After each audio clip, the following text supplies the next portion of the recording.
আসসালামু আলাইকুম এভরিওয়ান, কেমন আছেন সবাই? তো মেয়েদের প্রতিদিনের কাজ যেটা তো রান্নার জন্য আমি এখানে সব কিছু কেটে কেটে নিচ্ছি। আমার রান্না করতে খুবই বোরিং লাগে, তারপরও রান্না তো করতে হবে, খেতে হবে। তো এখানে আমি আলু কুচি কুচি করে কেটে নিয়েছি এবং পেঁয়াজটা কেটে নিচ্ছি, আর এখানে কয়েকটা কাঁচামরিচ কেটে নিচ্ছি। তো আজকে সম্পূর্ণ রান্নার ভিডিওটা সবাই দেখবেন। আর এদিকে আমি চিংড়ি মাছটা কেটে নিচ্ছি। তো প্রতিদিনের মতোই রান্না একটা বিরক্তকর কাজ আমার কাছে মনে হয়। পরিমাণ মতো তেল দিয়ে দিয়েছি। এখন পেঁয়াজটা এবং চিংড়ি মাছটা একটু ভালোভাবে তেলে ভেজে নেব, তাহলে ফ্লেভারটা ভালো আসবে। এখন স্বাদ মতো লবণ দিয়ে দিয়েছি, একটু পানি দিয়ে ভালোভাবে একটু কষিয়ে নেব।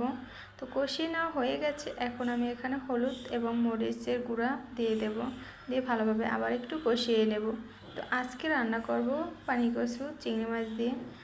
তো আমার কাছে কিন্তু চিংড়ি মাছ হলে সব তরকারি ভালো লাগে খেতে।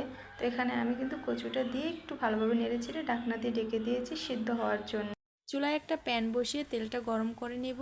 এদিকে আবার ঢাকনাটা উঠিয়ে দেখব যে সবজিটা সিদ্ধ হয়েছে কিনা। এখন আমি চিংড়ি মাছটা তেলের ভিতরে একটু ভালোভাবে লাল লাল করে ভেজে নেব। তো চিংড়ি মাছটা ভাজা হয়ে গেছে, এখন আমি উঠিয়ে রাখবো।